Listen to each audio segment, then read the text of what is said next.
आइए दोस्तों, मैं अब यहाँ से जो भी वक्त हमारे पास है, ज़हनी थकान है क्योंकि बीच में कई साल ऐसे गुजरे हैं कि एक जहनों पर जमूद तारी हुआ है, सोच फिक्र ये सारी चीज़ें मुश्मिल हुई हैं।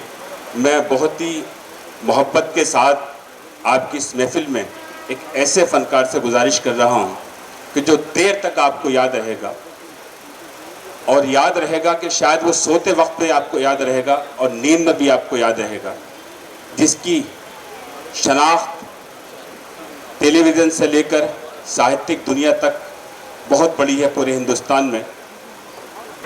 बीवी फरार हो गई खिड़की से कूद कर, मैं दोस्तों को शेर सुनाने में रह गया। इससे अंदाज़ा लग सकता है आपको कि हम क्या चाहते हैं और क्या होना चाहता है। वक्त इतना कम है कि अगर मैं गुफ्तगू करूँगा, मैं चाहता हूँ कि वो अपने कलाम से, अपनी शख्सियत से, अपने फ़न से आपको हंसाएं।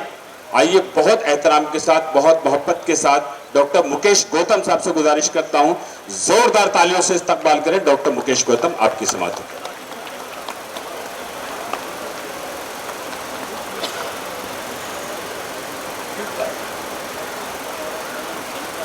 गुड इवनिंग, प्रणाम करता हूँ आप सभी को। जो तालियां आपने बजाई, अगर ये जोरदार थी तो कमजोर कैसी होती होगी मुझे पता नहीं है। आप कैसी बजाते भाई, इसकी बढ़ा दो थोड़ा सा। ठीक है, सुन रहा है? पीछे पीछे तक आ रही है आवाज? अच्छा,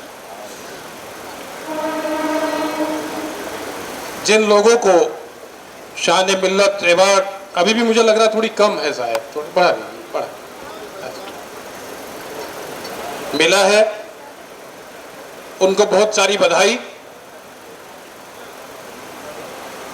उनसे ज्यादा बधाई के पात्र वो हैं जिन्होंने उन युवाओं को अवार्ड देने के लिए, सम्मानित करने के लिए एक इतने बढ़िया आयोजन का इस जिमखाने में किया। तो जिनको अवार्ड मिल रहा है उनके लिए और इस आयोजन करने वाले इस जिमखाना के लिए एक बार आपकी जोरदार तालियां हो जाएं। तालियां वाले ढंग की आपको बजानी पड़ेगी। पता नहीं क्यों आप इतनी कंजूसी तालियों में क्यों कर रहे हो।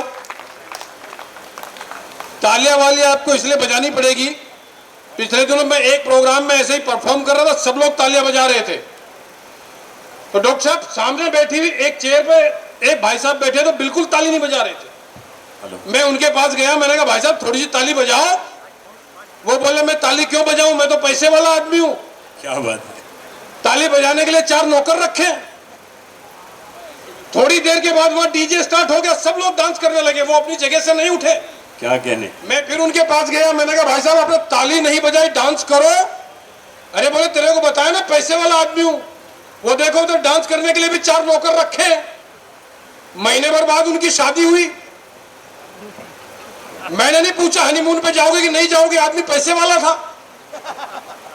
अब जिन लोगों की समझ में आई है वो ताली वाली बजा दीजिए, जिनकी नहीं आई है वो बजाओ। क्या बात है, वाह वाह वाह। और ये बजानी पड़ती है आपको, क्योंकि पिछले दिनों एक प्रोग्राम में आपने एक उसका बाबा का नाम सुना है। बाबा वैसे भी आजकल बाबा का नाम सुनने का कोई मतलब नहीं। एक बाबा चल रहे पिछले दिनों टीवी पे बड़े वायरल हुए, निर्मल बाबा, वही चटनी वाला समोसे वाला बाबा। पिछले दिनों एक आदमी उनके दरबार में गया, बोले बाबा कृपा नहीं हो रही है। वो बोले कवि सम्मेलन मुशायरे में जाते हो? बोले जाता हूं। मुकेश गौतम को सुना था? बोले सुना था। ताली बजाई थी? बोले नहीं बजाई थी। बोले बस वहीं अटकी हुई है। एक और आदमी निर्मल बाबा के दरबार में गया, बोले बाबा कृपा नहीं हो रही है। बोले कभी बीबी के बनाए हुए खाने की तारीफ की है? बोले नहीं, बीबी के बनाए हुए खाने की तारीफ तो नहीं की है। बोले बस वहीं अटकी हुई है। अगले दिन सुबह सुबह बीबी ने इनके सामने 4 पराठे रख दिए। इसको बाबा की बात याद आ गई, बीबी के बनाए हुए खाने की तारीफ करनी है। ये हो गया शुरू। बोले वाह क्या पराठे हैं, क्या खुशबू है, क्या लज्जत है, क्या खुशबू है। ऐसा मन करता है जिन हाथों ने पराठे बनाए उन हाथों को चूम लूं। घरवाली अंदर गई, 4 फुट का लड्डू उठा कर लाई। डॉक्टर साहब बोले 26 साल हो गए अपनी शादी को, 26 साल हो गए अपने हाथ से बनाकर खाना खिलाते हुए, आज तक तो खाने की तारीफ नहीं की थी। आज पड़ोसन 4 पराठे क्या दे गई, इनका हाथ चूमने का मन कर रहा है। क्या बात तो है। ऐसा ना हो हम कोई बात यहां से कहें। मुझे 4 लाइनें याद आती है उन लोगों के लिए जिन्होंने इस बड़े बहुत ही बड़े मुकाम को हासिल किया है, जिन्होंने बहुत बड़े इस एग्जाम को पास किया है, ये आपकी जिम्मेदारी है। मैं बधाई देना चाहता हूं इस्लाम जिमखाना को कि उन्होंने एक बहुत बड़ी जिम्मेदारी निभाई, उन बच्चों का हौसला अफजाई करने के लिए, उनका सम्मान करने के लिए, क्योंकि इनका हौसला अफजाई अगर इनका सम्मान आप नहीं करेंगे तो निश्चित ही कहीं ना कहीं आने वाली पीढ़ी को यह संदेश नहीं जाएगा कि उन्हें भी बड़े बड़े एग्जाम्स को क्रैक करना है। रुलाओगे मुझे तो मैं आंसू बन के टपकूंगा। आपकी जिम्मेदारी क्या है इन बच्चों के लिए कि रुलाओगे मुझे तो मैं आंसू बन के टपकूंगा, मुझे मिट्टी किया तो मैं पानी बन के निकलूंगा, और मैं ऐसा खूबसूरत रंग हूं दीवार का अपनी, अगर निकला तो घर वालों की नादानी से। क्या बात है, वाह वाह वाह। आप घर के बड़े हैं, आप कोई ऐसी नादानी ना करें। बस मुझे पता है आप क्या किस लिए बैठे हैं, खाना बाद में होगा ही, कई लोग उसी के इंतजार में बैठे हैं। आइए मैं 2-4 मिनट आपसे बात करता हूं, 2-4 मिनट ही बात करूंगा। मैं जब घर से निकला तो सड़क पर खड़ा हुआ एक बच्चा रो रहा था, भाई साहब बच्चा रो रहा था सड़क पर खड़ा हुआ नजर भाई जी। मैंने कहा बेटा क्यों रो रहे हो? वो बोले अंकल मेरे माँ और बाप में झगड़ा हो रहा है। मैंने कौन है तेरा बाप? वो बोले इसी बात पे हो रहा है। तो अगर समझ में आए तो आप ताली वाली ठोक देना, मुझे पता चल जाएगा कि आप तक मेरी बात पहुंच रही। जितने लोग भी बजाय कोई बहुत ज्यादा वो मत कीजिए आप, मैं बैठ जाऊंगा 2-4 मिनट में ही। टेंशन मत लीजिए, मैं टेंशन भगाने वाला परफॉर्मर हूं। आप लोग भले आदमी हैं जो इतने बढ़िया अवसर पे भी आपने कवियों को बुलाया, वरना तो कवियों से लोग बच के भागते हैं, शायरों से लोग बच के भागते हैं। मैं फ्लाइट में आ रहा था, मेरे बराबर में एक शरीफ बुजुर्ग आदमी बैठे हुए थे। मैंने टाइम पास करने के लिए पूछ लिया, मैंने कहा अंकल मेरा नाम मुकेश गौतम है, मैं कवि हूं, आपका परिचय? वो बोले वैसे तो मेरा नाम हसमुख लाल है लेकिन मैं बहरा हूं। तो लोग वैसे ही कवियों से बच के भागते हैं, भले आदमी जो बुलाते हैं और एक साथ 5-5 को बुलाते हैं। और यकीन मानिए मैं वैसे भी बड़े कॉन्फिडेंस वाला परफॉर्मर हूं। आज तो हमारे पास 10-5 मिनट का ही टाइम दिया मुझे, नहीं तो मैं इतने कॉन्फिडेंस वाला परफॉर्मर हूं कि एक बार शुरू होता हूं तो घंटे तक बैठता नहीं हूं। इतने कॉन्फिडेंस वाला हूं, एक बार सुनाना शुरू हो गया तो हो गया। एक प्रोग्राम में ऐसे सुनाता रहा। पीछे से आके ऑर्गेनाइजर ने मेरी शर्ट खींची, बोले और कितनी सुनाएगा? मैंने कहा माफ करना भाई साहब, मैं कविता पढ़ते टाइम घड़ी देखना भूल गया था। क्या बात है। वो बोले घड़ी देखना भूल गया था, दीवार पे कैलेंडर तो था। वाह, मैं शुरू होता तो रुकता नहीं। बड़े अच्छे लोग हैं आप, लेकिन बस आइए मैं 2-3 मिनट में अपनी बात खत्म करूंगा। मुझे पता है आप क्यों बैठे हैं, किस लिए बैठे हैं। बिल्कुल टेंशन मत लीजिए, मैं टेंशन भगाने वाला परफॉर्मर हूं, लेकिन लोग होते हैं जो बिना मतलब टेंशन लेते हैं जी। एक दोस्त के घर पे गया, बड़ी टेंशन में बैठा हुआ था। मैंने किस बात की टेंशन? वो बोला यार 20 दिन पहले मेरे दादाजी मरे, मेरे लिए 70 करोड़ रुपए छोड़ कर मरे। मैंने कहा राइट। फिर बोले 15 दिन पहले ताऊ जी मरे, वो भी 70 करोड़ रुपए छोड़ कर मरे। अबे तो मैंने कहा काहे की टेंशन है? वो बोला यही तो टेंशन है, 15 दिन से कोई नहीं मर रहा।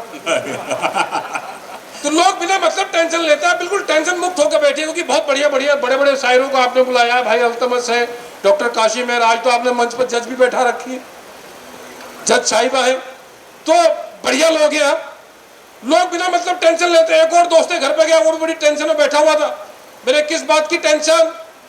वो बोला यार सोच रहा हूं एक दिन हर कोई मरेगा। मैंने कहा भाई सच्ची बात है, जो पैदा हुआ है मरेगा, इसमें टेंशन लेने क्या बात है? वो बोला टेंशन लेने की तो बात है, जो सबसे लास्ट में मरेगा उसे शमशान लेकर कौन जाएगा? क्या बात है। लोग इतनी दूर तक की सोच के टेंशन लेते हैं। टेंशन नहीं लेने का जीवन में, क्योंकि जिसके जीवन में मस्ती है समझो उसकी ही हस्ती है, वरना आधे लोग तो ऐसे जिंदा है जैसे जिंदा जबरदस्ती है। क्या बात है। तो आप तालियां बजाकर दोस्तों अपने जबरदस्त तरीके से जिंदगी का सबूत थे। जिंदगी कल का दिन किसने देखा है? आज का दिन हम खोए क्यों? और जिन लम्हों में हंस सकते हैं उन लम्हों में। क्या बात है। वाह वाह वाह। एंजॉय करो यार, मस्ती करो। मस्ती करने के लिए ऊपर वाले ने हमें भेजा, मस्ती करो यार, काहे का टेंशन लेने का। 2 साल वैसे ही कोविड ने हमारे इतने खतरनाक निकाले कि गुजर रही थी जिंदगी ऐसे मुकाम से, अपने भी दूर भागते थे जरा से जुकाम से। क्या बात है। खाली छींक दो 10 लोग वैसे ही निकल लेते थे। और क्या, हाँ सही बता रहा भाई साहब, मेरे बाल बच्चे आपको दुआएं देंगे, आपने बहुत बढ़िया टाइम पर ताली बजाई। इस कोविड में ऐसे ऐसे काम भी किए डॉक्टर साहब हम भाइयों ने, इस कोविड में ऐसे ऐसे काम भी किए हम सब भाइयों ने, जो काम करने से मना कर दिया था काम वाली भाइयों ने। वाह वाह वाह वाह। खतरनाक दौर था कोविड का, लेकिन फिर भी उस दौर से हम लोग निकल के आए। वो झूठ था कि सच था, आप जानते ही हो। झूठ फैलाने में यहाँ वो लोग बड़े माहिर हैं जो इसी काम के लिए आए हुए हैं। उनका नाटक आप चाहे राजस्थान हो या कर्नाटक हर जगह देख ही रहे हो, लेकिन वो नाटक भी सफल नहीं होने देना है। ये भी आपको सोच के जाना है कि वो नाटक सफल ना हो। क्या बात है, वाह वाह। कोशिश ये करनी है कि उस कीचड़ को दूर करना है जहां पर कमल खिलता हो। हाय हाय, यहाँ तो तालियां बजा सकते हैं खुल के आप। आपको खुलने में इतना वक्त क्यों लग रहा है? बहुत जिंदा दिल लोग हैं ये, जो लोग हैं जलवा फरोज। इतने खतरनाक लोग हैं। मैं कर्नाटक चुनाव में गया था पिछले दिनों, वहां भाई साहब भाषण दे रहा था, वो भाषण दे रहा था, बोले हमें कर्नाटक 5 साल के लिए दो, हम कर्नाटक से भ्रष्टाचार खत्म कर देंगे। तो मैंने पूछा 5 साल से किसके पास था? क्या बात। अभी राजस्थान में चुनाव का माहौल है, वहां भाषण दे रहा था, बोले भाइयों और बहनों, ये जो सरकार है इसके नेताओं ने 5 साल तक आपका खून चूसा, इस बार हमें मौका दीजिए। बिल्कुल, ये सियासी बात नहीं, मैं तो बड़े मजे की बात कह रहा हूं। लोग बिना मतलब टेंशन लेते हैं, टेंशन नहीं लेने का दोस्तों। आइए 2 मिनट में अपनी बात खत्म करता हूं, बहुत छोटा सा समय है। हमें 4 बड़े शायर हैं, इनको सुनना है। मैं तो छोटा मोटा हूं साहब, इन्हीं को सुनने के लिए आए हैं आप लोग। 2 मिनट में अपनी बात खत्म करता हूं। बहुत मन से आप लोगों ने ये कार्यक्रम किया, और जो महत्वपूर्ण काम है उस काम के लिए हमें वहां तक पहुंचना है कि उन बच्चों का सम्मान हो। बिल्कुल टेंशन मत लीजिए। लोग बिना मतलब टेंशन लेते नहीं, कुछ लोग टेंशन लेते हैं, कुछ लोग टेंशन देते हैं। मेरे मोहल्ले में खड़ा हुआ एक लड़का जोर जोर से हंस रहा था। मैंने क्या हुआ? वो बोले कुछ नहीं, अपने पड़ोसी ना मिश्रा जी की 200 करोड़ की लॉटरी लग गई। अबे मैंने कहा लॉटरी मिश्रा जी की लग गई, तू क्यों मजे ले रहा है? वो बोले कुछ नहीं, मिश्रा जी का टिकट खो गया। तो कुछ लोग दूसरे को दुखी देख के भी मजा ले लेते हैं। ये थोड़ी देर के लिए रोक दीजिए। इंशाल्लाह सारे इंतजामात हैं, और जब कोई स्पेशल ऑर्डर हो तो बिल्कुल आपको बुलाया जाएगा। प्लीज थोड़ी देर के लिए जी। महिलाएं बहुत संख्या में बैठी है, मैं महिलाओं की कतई आलोचना नहीं करता, क्योंकि ये महिलाएं हैं जो शक्ति है, पुरुष सिर्फ सहन शक्ति है। क्या बात है। शादी के समय हर व्यक्ति को उसकी पत्नी बड़ी रोमांटिक नजर आती है। शादी के 2 साल बाद पत्नी का रोमांटिक नजर आता है। शादी के समय हर महिला कहती है तेरी जिंदगी को जन्नत बना दूंगी। शादी के बाद समझ में आता है कि उसे मैगी बनानी भी नहीं आती। वाह वाह। अच्छा, शादी के समय हर पुरुष भी सोचता है कि दुनिया बदल देगा। शादी के बाद समझ में आता है कि अपनी मर्जी है टीवी का चैनल भी नहीं बदल सकता। क्या बात है, वाह वाह वाह। मैं इसलिए महिलाओं की आलोचना नहीं करता, महिलाएं बड़ी भोली है। लेकिन मैं 4 लाइनें आप तक पहुंचाता हूं, मेरी बड़ी प्यारी 4 लाइनें कि धन्य है वो पिता जो बेटी वाला है, धन्य है वो पिता जो बेटी वाला है, और धन्य हुई माँ जिसने जन्मी बाला है। अरे बेटा तो होता है दीपक एक कुल का, बेटी 2-2 कुल में करे उजाला है। इस उजाले को पार कीजिए। मैं महिलाओं को इसलिए भी आलोचना नहीं करता क्योंकि ये महिलाएं हैं जो हम बच्चों के बापू को बच्चों का बापू बना के रखती है, वरना बच्चों के बापू को आसाराम बापू बनने में टाइम नहीं लगता। वजह कीजिए। 1 मिनट की एक कविता आपके बीच पढ़ के मैं मेरा स्थान ग्रहण करूंगा, क्योंकि आप जिस महत्वपूर्ण काम के लिए आए हैं उसी को हमको आयोजन में शामिल होना है। 1 मिनट की एक कविता। हालांकि सोशल मीडिया का दौर है, आप इसे कहते हैं फेसबुक, मैं इसे कहता हूं फेकबुक। क्या कहने? 95% बातें झूठी। जो आदमी सरकारी सब्सिडी के बिना घर में टॉयलेट तक नहीं बनवा सकता, वो भी फेसबुक पे गर्लफ्रेंड के लिए ताजमहल बनवाने का प्रॉमिस कर रहा है। क्या कहने, वाह वाह वाह। जिस आदमी के घर में उसके बच्चे उसकी बात नहीं सुनते, वो पूरे देश को फेसबुक पर सलाह दे रहा है कि चाइना की हवा कैसे निकाली जाए। क्या बात है। कोई सुनता नहीं है। आइए मैं एक कविता आपके बीच में पढ़ देता हूं, शुद्ध हास्य की कविता आप तक पहुंचेगी कि ये फेसबुक भी बड़े कमाल की चीज है। जिसने कभी कॉलेज की बुक का फेस नहीं देखा, उसके फेसबुक पर अकाउंट 130 है। वाह वाह वाह वाह। फेसबुक अकाउंट रखना आजकल फैशन है, ट्रेंड है। पासबुक पे भले ही 500 रुपए ना हो, फेसबुक पर पूरे 5000 फ्रेंड है। वाह। आइए चलिए मैं दोबारा शुरू होता हूँ, और बस 1 मिनट में अपनी एक छोटी सी कविता पढ़कर अपना स्थान ग्रहण करता हूँ। उससे पहले एक बार फिर आपसे एक बार ताली वाली ठोक दीजिए। बस मैं 1 ही मिनट में बैठूंगा, चिंता मत कीजिए। हम जिस खास कार्यक्रम के लिए आए हैं, मेरा अनुरोध आपसे है कि इस कार्यक्रम को इतना बड़ा बनाए। जिन बच्चों को सम्मानित करने के लिए आपने कार्यक्रम का आयोजित किया, ये इतना बड़ा सम्मान एक दिन बने कि इस सम्मान को पाने के लिए पूरे देश के युवाओं में होड़ मचे, कि हमें कहीं ना कहीं शान मिल्लत एक अवार्ड प्राप्त करना है इस्लाम जिमखाना में जाकर, और इस अवार्ड के लिए इतना कंपटीशन हो कि अधिक से अधिक संख्या में बच्चे बड़े बड़े एग्जाम्स को पास करके बड़े बड़े प्रशासनिक पदों पर बैठे। आइए, जिन लोगों ने ये काम किया है उन लोगों की जिम्मेदारी क्या है। मैं 1 मिनट की एक छोटी सी कविता आपके बीच पढ़कर अपना स्थान ग्रहण करूंगा। कहना ये चाहता हूं, कोई बड़ा नहीं होता, कोई छोटा नहीं होता, आदमी का काम उसको बड़ा बना देता है, आदमी का काम उसको छोटा कर देता है। कहना यह चाहता हूं, जीवन में कभी कोई आपकी प्रशंसा करे तो आपको फूलना नहीं है, और जीवन में कभी कोई आपकी आलोचना करे तो अपनी आलोचना को पीना सीखिए। मेरा दावा है जिस दिन आप अपनी आलोचना को पीना सीख जाओगे उस दिन आप सचमुच जीना सीख जाओगे। एक कविता, कोई बड़ा नहीं होता, कोई छोटा नहीं होता, आदमी का काम उसको बड़ा बना देता है, आदमी का काम उसको छोटा कर देता है। छोटी सी कविता है, बस एक कविता नहीं, एक छोटी सी संदेश की बात है, आप तक बात पहुंच जाएगी। एक होती है नदी, एक होता है सागर, दोनों को प्रतीक बनाकर मैंने एक बात कहने की कोशिश की है कि हमारी जिम्मेदारी क्या है, बड़ा और छोटे का फर्क क्या है। कि मैंने कल कल कर बहती हुई एक नदी से कहा, बहुत सुंदर हो तुम। मैंने कहा ना, जब कोई आपकी प्रशंसा करे तो आपको फूलना नहीं है, और जब कोई आपकी आलोचना करे तो अपनी आलोचना को पीना सीखे। कोई बड़ा नहीं, कोई छोटा नहीं, आदमी का काम उसको बड़ा बना देता है, आदमी का काम उसको छोटा कर देता है। आदमी 10 बाई 10 की छोटी जगह पर बैठकर महान काम कर सकता है, कार्टून बना सकता है, पेंटिंग बना सकता है, रिसर्च कर सकता है, पोएट्री कर सकता है, शायरी कर सकता है, और आदमी 1100 एकड़ के धार्मिक डेरे में बैठकर भी घटिया काम कर सकता है। इसलिए कहता हूं, 1 मिनट की एक छोटी सी बात आपके बीच पढ़ के जाना चाहता हूं। कोई बड़ा नहीं, कोई छोटा नहीं, आदमी का काम उसको बड़ा बना देता है, आदमी का काम उसको छोटा कर देता है। नदी और सागर दोनों को प्रतीक बनाकर एक कविता मैंने कहने की कोशिश की है, बात आप तक पहुंच जाएगी। पता नहीं आप किस मूड में सुन रहे हैं। कि मैंने कल कल कर बहती हुई एक नदी से कहा, बहुत सुंदर हो तुम। नदी किनारों से जोर से टकराई, मैंने प्रशंसा की नदी के निर्मल जल की, नदी ने अपने प्रवाह को और तेज कर दिया। मैंने प्रशंसा की नदी के विस्तार और गहराई की, नदी फिर किनारों से जोर से टकराई। फिर मैंने नदी से समुद्र की चर्चा की समुद्र के अथाह विस्तार और गहराई की। नदी नाराज हो गई, भला कोई मुझसे अधिक विस्तारित, मुझसे अधिक गहरा कैसे हो सकता है। नाराज होकर किनारों से टकराकर बहने लगी थी नदी। मैं सागर के पास गया, मैंने सागर से उस नदी की चर्चा की।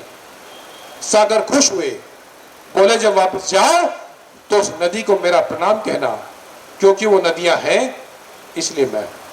वाह वाह वाह वाह वाह वाह, क्या कहने। वो नदियां हैं इसलिए मैं हूं।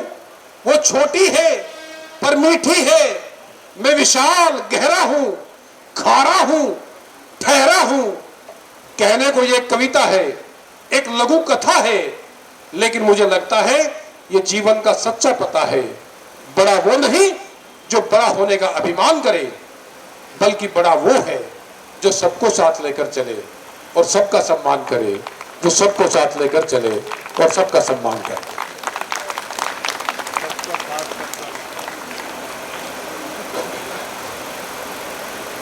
बहुत शुक्रिया डॉक्टर मुकेश गौतम साहब। ये एक पैगाम इस कविता के हवाले से जो आपने दिया है, अहंकार का। दोस्तों, जहाँ तक मेरा मानना है, मेरा नज़रिया है, दुनिया में जो चीज़ चाहिए, जो हासिल करना चाहते हो, वो देना पड़ेगा। अगर आप मोहब्बत दोगे तो मोहब्बत मिलेगी, नफ़रत दोगे नफ़रत मिलेगी, इज़्ज़त दोगे इज़्ज़त मिलेगी, प्यार दोगे प्यार मिलेगा।